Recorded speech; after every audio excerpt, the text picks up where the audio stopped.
பிஸ்மில்லாஹ். அஸ்ஸலாமு அலைக்கும் வரஹ்மத்துல்லாஹி வபரகாத்துஹு. இன்னல் ஹம்தலில்லாஹ் நஹ்மதுஹு வ நஸ்தஈனுஹு வ நஸ்தக்ஃபிருஹு வ நு'மினு பிஹி வ நத்தவக்கலு அலைஹி வ நஊது பில்லாஹி மின் ஷுரூரி அன்ஃபுஸினா வ மின் ஸய்யிஆத்தி அஅமாலினா மன் யஹ்திஹில்லாஹு ஃபலா முضில்ல லஹு வ மன் யுضللஹு ஃபலா ஹாதிய லஹு. அஷ்ஹது அன் லா இலாஹ இல்லல்லாஹு வஹ்தஹு லா ஷரீக லஹு وأشهد أن محمدا عبده ورسوله. اللهم صل على محمد وعلى آل محمد كما صليت على إبراهيم وعلى آل إبراهيم إنك حميد مجيد. اللهم بارك على محمد وعلى آل محمد كما باركت على إبراهيم وعلى آل إبراهيم إنك حميد مجيد. أما بعد فأعوذ بالله من الشيطان الرجيم. يا أيها الناس اتقوا ربكم الذي خلقكم من نفس واحدة وخلق منها زوجها وبث منهما رجالا كثيرا ونساء واتقوا الله الذي تساءلون به والأرحام إن الله كان عليكم رقيبا. கண்ணியத்திற்குரிய அல்லாஹ்வுடைய நல்லடியார்களே, புனிதமிக்க இந்த ரமலானுடைய இரண்டாவது இரவுடைய இரவு தொழுகை முடித்துவிட்டு அல்லாஹும் அல்லாஹ்வுடைய தூதரும் நமக்கு என்ன கட்டளையிடுகின்றார்கள், என்ன அறிவுரைகள் கூறுகின்றார்கள் என்ற செய்தியை பார்க்க இருக்கின்றோம்.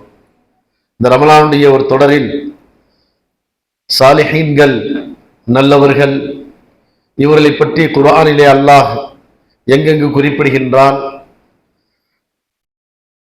அந்த மனிதர்கள் சாதாரண ஒரு மனிதர்களாக இருந்து அதே நேரத்தில் அல்லாஹுடைய அன்பை பெற்றிருக்கக்கூடிய நன்மக்கள், அவர்கள் நபிமார்கள் அல்ல, ஒரு சாதாரண மனிதர்கள். அவர்களை பற்றி அல்லாஹ் குர்ஆனிலே சில இடங்களில் குறிப்பிட்டு வருகின்றான். அதை நாம் பார்ப்பதற்கு முன்பு, அந்த சாலிஹீன்கள் என்றால் இறை தூதர்கள் ஒவ்வொருவரும் அல்லாஹ்விடத்தில் கேட்டிருக்கின்றார்கள், இறைவா என்னை சாலிஹீன்களுடைய கூட்டத்தில் சேர்த்து வைப்பாயாக என்று கேட்டிருக்கின்றார்கள். நபிமார்கள் உயர்ந்த அந்தஸ்தை பெற்றவர்கள், அதற்கு மேல் ஒரு அந்தஸ்து இல்லை. அப்படிப்பட்ட ஒரு சிறந்த பதவியை பெற்ற அந்த இறை தூதர்கள் கூட என்ன செய்திருக்கிறார்கள் என்றால், இறைவா எங்களை சாலிஹீன்களுடைய கூட்டத்தில் சேர்த்து வைப்பாயாக என்று கேட்கின்றார்கள். குர்ஆனிலே சூரத்து ஷுஆரா என்ற 26வது அத்தியாயத்தில் 83வது வசனத்திலே இப்ராஹிம் அலைஹிஸ்ஸலாத்து வஸ்ஸலாம் அவர்கள் அல்லாஹ்விடத்திலே சொல்கின்றார்கள், அவன்தான் எனக்கு நேர்வழியை காட்டுகின்றான், அவன்தான் எனக்கு உயிரையும் வழங்குகின்றான், அவன்தான் எனக்கு நோய் வந்தால் அதை குணப்படுத்துகின்றான், மேலும் நான் ஆசை கொள்கின்றேன், வல்லதி அத்மஉ அன் யக்ஃபிர லி ஹதீஅத்தி யௌமத்தீன், அந்த நாளின் மறுமையின் நாளிலே நான் மன்னிக்கப்பட்ட ஒருவருடைய கூட்டத்தில் ஆக வேண்டும். எனவே ரப்பி ஹப்லி ஹுக்மன் வ அல்ஹிக்னி பிஸ்ஸாலிஹீன் என்று முடிக்கின்றார். இறைவா எனக்கு இந்த உலகத்திலே வாழும் பொழுது ஞானத்தையும் அறிவையும் தெளிவான சிந்தனையும் எனக்கு நீ கொடு. அதற்கடுத்து வ அல்ஹிக்னி என்னை சேர்த்து வைப்பாயாக, சாலிஹீன்களுடைய கூட்டத்தில் சேர்த்து வைப்பாயாக. அப்ப இப்ராஹிம் அலைஹிஸ்ஸலாத்து வஸ்ஸலாம் அவர்கள் எவ்வளவு பெரிய இந்த சோதனைகளை இந்த உலகத்தில் சந்தித்திருக்கின்றார்கள். சந்தித்த அவர்களுக்கு அல்லாஹ் பிரத்யேகமான அந்தஸ்துகளை கொடுப்பதாக இருந்தாலும் கூட அவர் கூட அல்லாஹ்விடத்தில் எப்படி கேட்கின்றார்கள், இறைவா எனக்கு ஞானத்தை கொடு, அறிவை கொடு, தெளிவான சிந்தனையை கொடு, சத்தியத்தையும் அசத்தியத்தையும் பிரித்து வழங்கக்கூடிய தெளிவான ஒரு சிந்தனை எனக்கு வழங்கு. அப்படி வந்ததனால் எனக்கு பெருமை வந்து விடக்கூடாது, நான் பெரிய அறிவாளி, நான் பெரிய சிந்தனையாளன், என்னை மிஞ்சியவர்கள் இந்த உலகத்தில் யாரும் இல்லை என்ற அகந்தை கொண்டு விடக்கூடாது என்றால் இப்ராஹிம் அலைஹிஸ்ஸலாத்து வஸ்ஸலாம் மிக அற்புதமான ஒரு எடுத்துக்காட்டு. அதாவது பகுத்தறி பகலவன் என்று சொல்கின்றமே, அந்த மாதிரி மிகப்பெரிய சிந்தனையாளர். அந்த சிந்தனையாளர் கூட எனக்கு பெருமை வந்து விடக்கூடாது, இந்த சிந்தனை, இந்த அறிவு, இந்த தெளிவு எல்லாம் நீ வழங்கிய ஒன்று. ஆகையினால் ரப்பி ஹப்லி ஹுக்மன், எனக்கு அந்த ஞானத்தை வழங்கு, அதிலே பெருமையை தந்து விடாதே, அதிலே அகந்தையை கொடுத்து விடாதே. அல்ஹிக்னி பிஸ்ஸாலிஹீன், நல்லவர்களுடைய கூட்டத்திலே சேர்த்து வைப்பாயாக. அப்ப ஒரு மனிதனுக்கு கல்வி இருக்கு பார்த்தீங்களா, இந்த கல்வி அவனை நேர்வழிப்படுத்தி செம்மைப்படுத்தி சிறந்த வழியிலே கொண்டு செலுத்தி அவன் சொர்க்கத்துக்குரியவனாக மாற்றும், இறைவனுடைய அன்பை பெற்றவனாக மாற்றும். அதே கல்வி அந்த மனிதனுக்கு பாதகமாகவும் ஆகிவிடும்.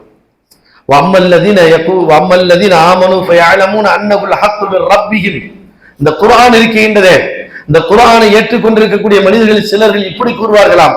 எப்படி என்றால், அவர்கள் சொல்வார்கள், நாங்கள் இதை முழுமையாக நம்பினோம், இந்த குர்ஆனை முழுமையாக நம்பினோம்.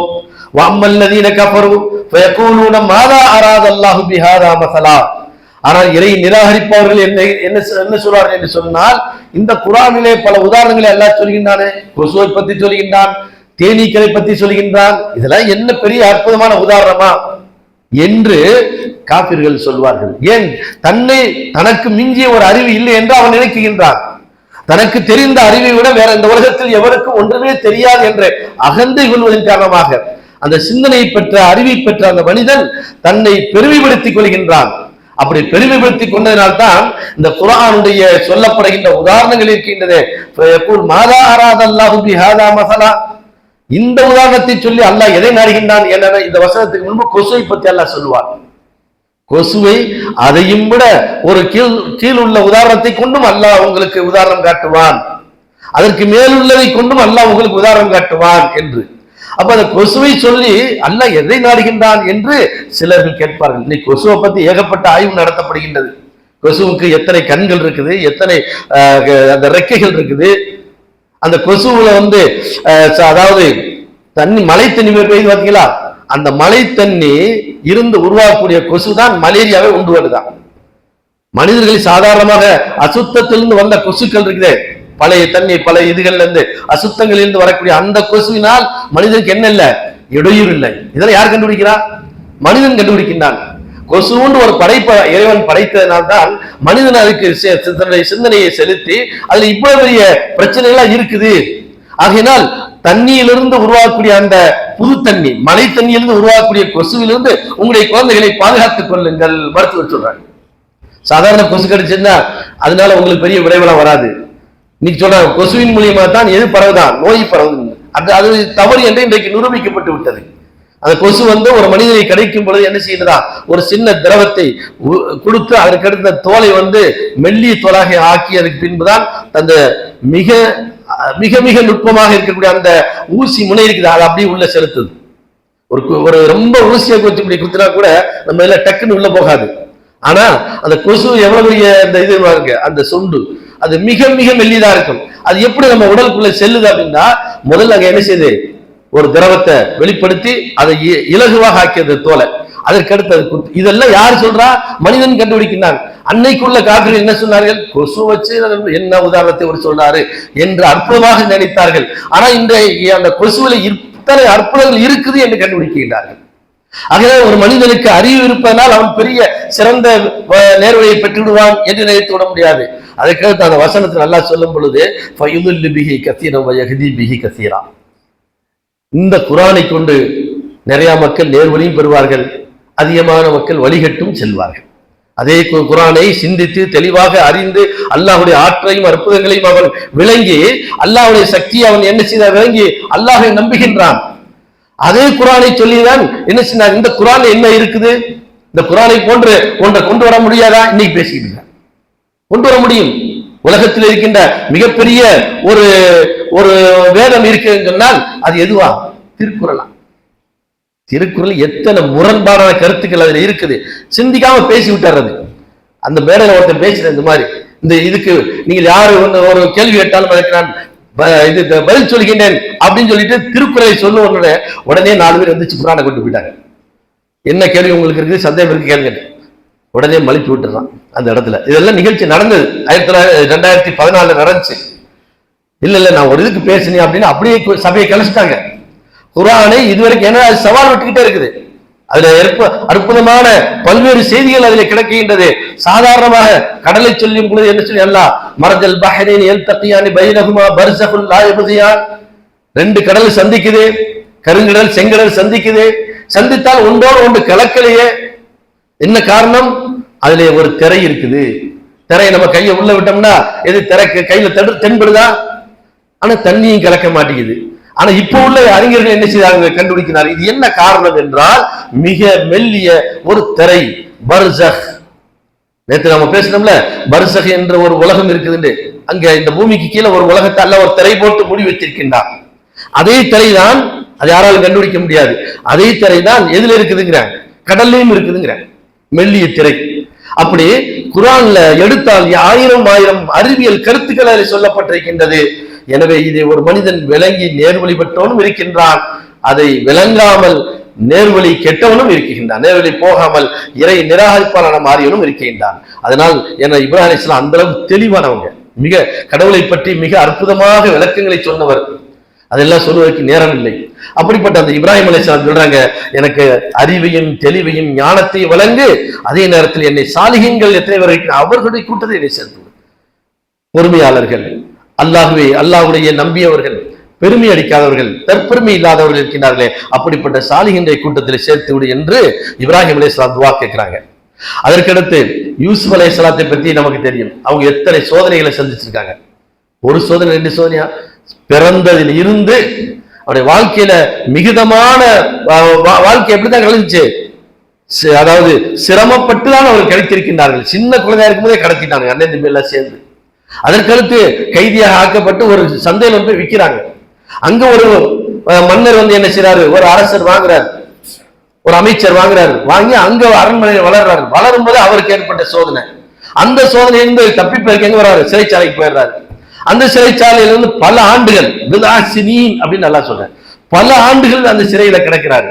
அப்படி கிடைக்கும் போது இருக்கும் பொழுது கூட தன் கூட வேலை பார்த்தவர்கிட்ட சொல்லி விடுறாரு, எப்பா உனக்கு சிறையிலிருந்து விடுதலை கிடைச்சிருச்சு, நான் ஒரு நல்ல மனிதர் என்று அந்த மன்னர்கிட்ட போய் சொல்லு, அந்த அரசத்தை போய் சொல்லு அப்படின்னு சொல்லி விடுறாரு. வகால் அல்லதி லன் அன்னஹு நாஜி மின்ஹும் அதுகுர்னி இந்த ரப்பி ஃபஅன்ஸாஹு ஷைத்தான், உன்னுடைய ரப்பிட்ட போய் சொல்லு, யாரு, உன்னுடைய அரசத்தை போய் சொல்லு, இப்படி ஒரு நல்ல மனிதர் சிறையில வாடிக்கொண்டிருக்கின்றார், எந்த குற்றமும் செய்யாத ஒருவர், குற்றமற்ற ஒருவர் சிறையில வாடிக்கொண்டிருக்கின்றார், எனவே என்னை பற்றி எடுத்து சொல்லுன்னு சொல்லி அனுப்பிச்சுட்டு அவரை கூட என்ன செஞ்சாராம், ஃபஅன்ஸாஹு ஷைத்தான், ஷைத்தான் மறக்கடி விட்டான்.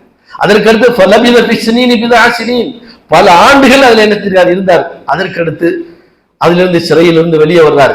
தந்தை இறந்தார், சகோதரர் இறந்தார், தன் தாய் இறந்தார், எல்லாத்தையும் இழந்து வந்த இவ்வளவு சிரமத்தை அனுபவித்து எதற்காக வேண்டி அவர் ஒரு இறை தூதர், இறை தூதருங்கிறதுக்காக வேண்டி அல்லாஹ் என்ன செய்யினான், பல்வேறு சோதனைகளை கொடுத்து சோதிக்கின்றான்.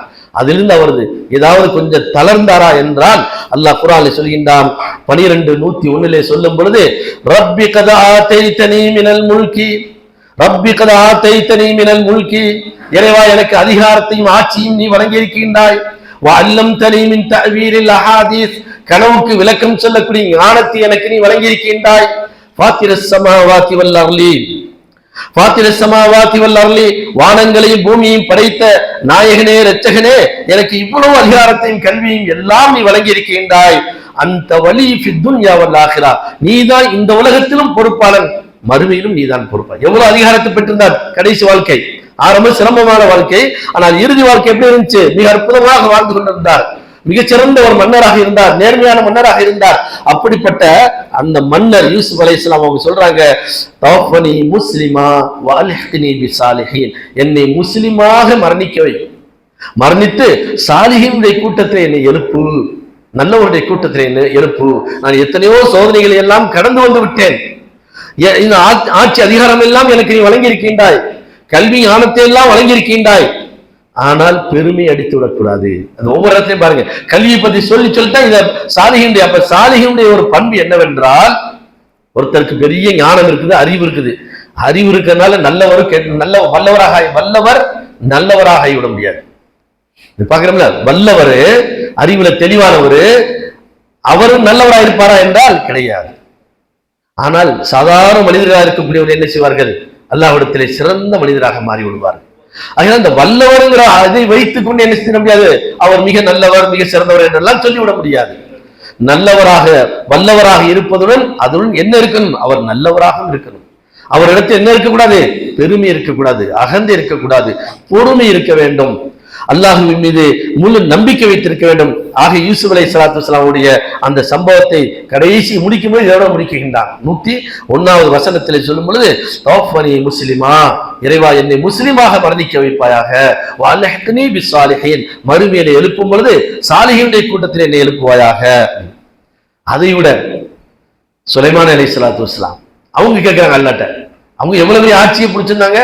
முல்கின் லா யம்பகி லிஅஹதி மின் பஅதி, எனக்கு பின்பு யாருக்கும் அப்படி ஒரு அதிகாரத்தை இந்த உலகத்தில் வழங்கியே விடக்கூடாது, அப்படி ஒரு அதிகாரத்தை எனக்கு வழங்கு அப்படின்னு கேட்டவங்க இந்த ஒட்டுமொத்த உலகத்தையும் அவங்க ஆட்சி செய்து கொண்டிருந்தார்கள். பிறவங்க கூட அப்படி கிடையாது, எகிப்து மட்டும்தான் ஆட்சி செய்தாங்க. ஆனால் இவர்கள் என்ன செய்தார்கள், ஒட்டுமொத்த உலகத்தையும் அவர்கள் ஆட்சி செய்து கொண்டிருந்தார்கள். பறவீகத்தில் பேசுவார்கள், ஜின்கள் தனக்கு கட்டுப்பட்டது, காற்றை வசப்படுத்தி வைத்திருந்தார்கள். இவ்வளவு அதிகாரத்திற்கு சொந்தக்கார அந்த சுலைமான் அலைஹிஸ்ஸலாத்து வஸ்ஸலாம் அவங்க ஒரு தடவை அப்படியே நடந்து போறாங்க. தன் படை வட்டாரத்தோடு போகும் பொழுது அது 27 அத்தியாயம் 18-19 அல்லாஹ் சொல்லி காட்டுகின்றான். காலத்து நம்லத்துன் யா அய்யுஹன் நம்லு துகுலு மசாகினக்கும், எறும்புகளே, அந்த ராணி எறும்பு சொல்லிச்சான், எறும்புகளே நீங்க எல்லாம் உங்களுடைய கூட்டுகளுக்கு போயிருங்க, உங்களுடைய இல்லத்துக்கு நீங்க போய் சேர்ந்துருங்க. ஏனென்றால் லா யஹ்திமன்னக்கும் சுலைமானு வ ஜுனூதுஹு, சுலைமானும் சுலைமானுடைய பட்டாளம் வந்து கொண்டிருக்கின்றது, நீங்க பூமியில் அப்படியே நடந்து ஊர்ந்து சென்று கொண்டிருப்பீர்கள், அது அவர்களுக்கு தெரியாது. சுலைமானும் அவருடைய பட்டாளம் என்ன செய்வார்கள், அப்படி நின்ற நேரைக்கு போயிட்டே இருப்பாங்க, உங்களை மிதிச்சிருவாங்க, நீங்க செத்து போயிருவீங்க. ஆகினால் எல்லாம் அப்படி ஓரமா என்ன செய்யுங்க, உங்களுடைய இல்லங்களுக்கு உங்களுடைய கூண்டுகளுக்கு சென்று விடுங்கள் அப்படின்னு ராணியா இருக்கக்கூடிய தலைமை அந்த எறும்பு பேசியது. இதை பேசிய உடனேயே மின் கௌலிஹி, அந்த சொல்லிலிருந்து மின் கௌலிஹா, அந்த ராணி இருக்கிற அந்த எறும்பு, அந்த எறும்புடைய பேச்சை கேட்ட உடனேயே இவங்க அப்படியே சிரிச்சுட்டாங்க. எறும்பு தன்னை எப்படியெல்லாம் பாதுகாக்க முடியாது. ஒரு படை வட்டாரத்துக்கு தலைமையா இருக்கக்கூடிய ராணியா இருக்கக்கூடிய அந்த எறும்பு தன்னுடைய கூட்டாளியை எப்படியெல்லாம் பாதுகாக்குது என்று அவர்கள் அதை பார்த்து ஆச்சரியப்பட்டு, அப்ப எறும்பு பேசக்கூடிய அந்த மொழியையும் யாருக்கு தெரியுது, சுலைமான் அலைஹிஸ்ஸலாம் அவங்களுக்கு தெரியுது. இப்ப வகால உடனே அல்லாஹ் சொல்றாங்க, இதெல்லாம் கிடைச்சிருச்சு எனக்கு. இந்த அதே போல உதுகுதுங்க பறவை பேசுறது, ஜின்னுகள் கட்டு, இதெல்லாம் நிறைய வரிசை அல்லாஹ் சொல்லிட்டே வர்றாங்க. சொல்லி இந்த 27வது அத்தியாயத்துல இந்த வசனம் இந்த செய்திகள் எல்லாம் வரும். சொல்லிட்டு இப்ராஹிம் சுலைமான் அலைஹிஸ்ஸலாம் கேட்கிறாங்க, ரப்பி அவ்ஸிஅனி அன் நஷ்குர நிஅமதக அல்லதி அன்அம்த அலைய வ அலா வாலிதைய, இறைவா எனக்கும் என்னுடைய தந்தை தாவூதுக்கும் நீ ஆட்சி அதிகாரத்தை வழங்கி இருந்தாய், அல்லம்தனி எனக்கு நிறைய கல்விகளை நீ வழங்கி இருந்தாய், எனவே உனக்கு நன்றி உள்ள அடியானாக நான் இந்த உலகத்திலே வாழ வேண்டும். நீ பொருந்திக் கொள்ளக்கூடிய நற்செயல்களை செய்யக்கூடியவனாக இருக்க வேண்டும்.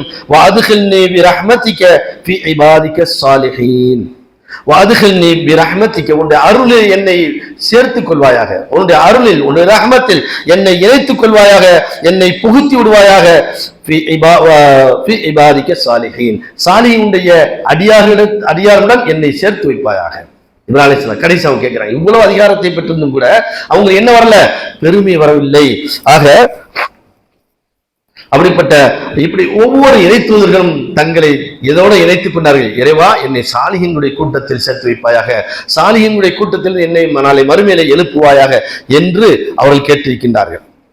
சரி, இதெல்லாம் எப்படி அவங்களுக்கு பெரிய ஆடம்பரமான வாழ்க்கை வாழ்ந்திருக்கின்றார்கள், அதே நேரத்தில் பல்வேறு விதமான சோதனைக்கும் ஆளாக்கப்பட்டிருக்கின்றார்கள். அப்போ ஒரு மனிதன் சாலிகான மனிதனாக இருந்தால் அவன் பல்வேறு சோதனைக்கு ஆளாகுவான். சோதனை இல்லாமல் என்ன செய்ய முடியாது, அந்த பதவியை அடைந்து விட முடியாது. அல்லாஹ்வுடைய தூதருக்கு நிறைய செய்திகளை சொல்லி வருகின்றார்கள். ஒரு மனிதன் சோதிக்கப்பட பட எப்படி என்றால், ஒரு தங்கம் இருக்குது பார்த்தீங்களா, அந்த தங்கத்தை எடுக்கிறது எவ்வளவு கஷ்டப்பட்டு எடுக்கிறான், எவ்வளவு கஷ்டம். அந்த தங்கத்தை எடுத்து மார்க்கெட்டு கொண்டு வரதுக்கு நெருப்புல போட்டு வாட்டி வதக்கி எல்லாம் செஞ்ச பின்னாடி தான் தங்கம் என்ன செய்யுது, உலக மார்க்கெட்டுக்கு வருது. அது அப்படியே ஜொலிக்குது, அதை போட்டு ஆடம்பரமா சுத்துறாங்க. அதை நகை வைத்திருப்பவர்கள் 100 பவுன் 200 பவுன் 500 பவுன் வைத்திருப்பவர் யாரு, சாதாரண ஆள வைத்து பெரிய பெரிய கோடீஸ்வரர்கள், பெரிய ஆட்சியில் இருக்கக்கூடிய அதிகாரத்தில் உள்ளவர்கள். அந்த நகையை எடுப்பதற்கு எவ்வளவு சிரமம், அந்த சிரமப்பட்டு எடுக்கப்பட்ட நகையை அதை உருக்கி நெருப்புல ஓட்டு. அது மாதிரி தான் சாலிகா நீங்கள் வந்து என்னுடைய இல்லத்தை என்னுடைய சொர்க்கத்தை நீங்கள் அடைய வேண்டும் என்றால், என் பொருத்தத்தை நீங்கள் பெற வேண்டும் என்றால், இந்த உலகத்திலே நீங்கள் பல்வேறு விதமான சோதனைக்கு ஆளாக்கப்படுவீர்கள். அல்லாஹ் குர்ஆன்ல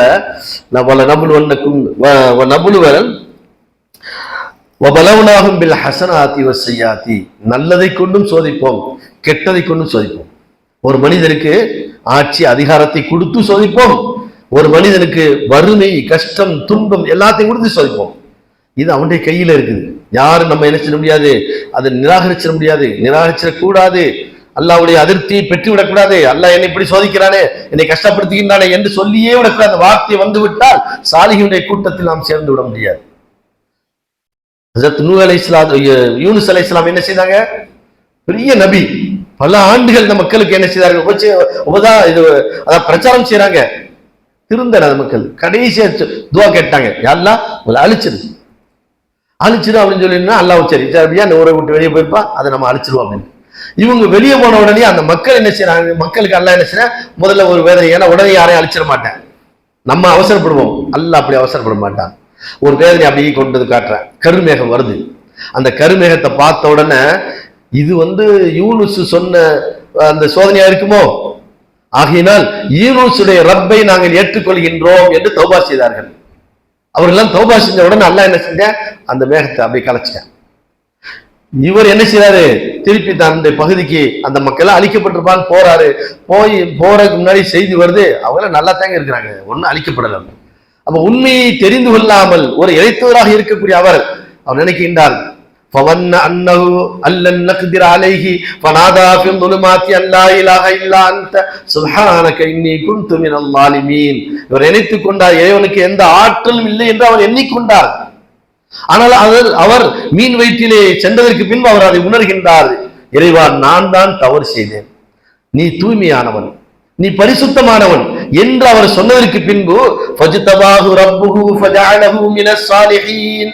ஃபஜ்தபாஹு ரப்புஹு, அவனுடைய ரப்பு அவருடைய பாவத்தை ஏற்றுக்கொண்டு அவரை தேர்ந்தெடுத்து விட்டான். ஃபஜஅலஹு மினஸ் சாலிஹீன், சாலிஹீன்கள் உள்ளவராக அவரை ஆக்கி விட்டான்.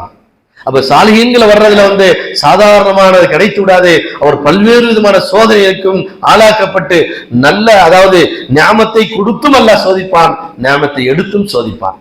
நம்ம அல்ஹம் சொல்ல பார்த்தீங்களா, இந்த அல்ஹம்க்கு என்ன அர்த்தம், அல்ஹம்துலில்லாஹி, எல்லா புகழும் அல்லாஹ்வுக்கு. இந்த எல்லா புகழும் அல்லாஹ்வுக்கு. ஒரு மனிதன் சோதிக்கப்படுறான், அவன் எப்படி சொல்லலாம், கஷ்டத்துல இருக்கிறேன், வறுமையில இருக்கிறேன், நோயில இருக்கிறேன், கை விலங்கல, காலு விலங்கல, நரம்புகள்லாம் இழுத்துக்கிருச்சு, அவன் தொழுதா கூட எப்படிதான் சொல்லணும், அல்ஹம்துலில்லாஹ் தான் சொல்லணும். அப்ப எல்லா புகழும் அல்லாஹ்வுக்கே சொல்றமே, அதுக்கு என்ன இலக்கணம், அல்ஹம்துலில்லாஹ் ஹுவல்லதி, அவன் யஹ்மது, அவனை புகழ்வான். எப்படி புகழ்வான் என்றால், நிஅமத்தன் கான அவ் கைர நிஅமத்தின், அவன் அருள் எனக்கு செய்திருந்தாலும் சரி, நிஅமத் எனக்கு வழங்கியிருந்தாலும் சரி, அவன் நிஅமத் எனக்கு வழங்கவில்லை என்றாலும் அவனுக்குத்தான் எல்லா புகழும். அதனால்தான் ஒவ்வொரு தொழுகையிலையும் அந்த அல்ஹம் சூரா ஓதுறோம். சோதிக்கப்பட்டவர்களும் தொழுகைக்கு வருவாங்க, பல்வேறு சோதனைக்கு ஆளாக்கப்பட்டவர்களும் தொழுகைக்கு வருவாங்க. அங்க தோன்றக்கூடாது, அல்ஹம்துலில்லாஹ் ஓத வேணாம், வேற சூரா ஓதுவோம் என்று ஓதினால் அவர் தொழுகை கூடாது. காரணம், அவர் சோதிக்கப்பட்டாலும் சரி, பெரிய அரசாட்சிக்குரியவராக இருந்தாலும் சரி, அல்ஹம்துலில்லாஹ், எல்லா எனக்கு சோதனை வந்தாலும் சரி, எனக்கு ஞாமத்தை நீ கொடுத்தாலும் சரி, ஞாமத்தை நீ பறித்தாலும் சரி, உனக்கே எல்லா புகழும் என்று சொல்லி என்ன செய்யணும், அல்லாஹ்வை புகழ வேண்டும்.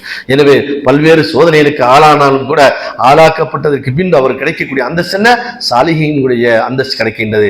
எல்லாம் வல்ல ரஹ்மான் அந்த அந்தஸ்தை பெறக்கூடிய நன்மக்களுடைய கூட்டத்தை நம்மை சேர்த்து வைப்பானா என்று கேட்டு, இன்ஷா அல்லாஹ் இந்த சோதனைகள் என்ன என்பதை பார்த்து விட்டு, எத்தனை சோதனைகள் இந்த உலகத்தில் மனிதர்கள் சோதிக்கப்படும் என்பதை பார்த்து விட்டு, அடுத்து குர்ஆனிலே யாரையெல்லாம் சொல்லி வருகின்றான் என்பதை இன்ஷா அல்லாஹ் பார்ப்போம். சுப்ஹானக அல்லாஹும்ம வபிஹம்திக அஷ்ஹது அன் லா இலாஹா இல்லா அன்த அஸ்தக்ஃபிருக வ அத்தூபு இலைக்.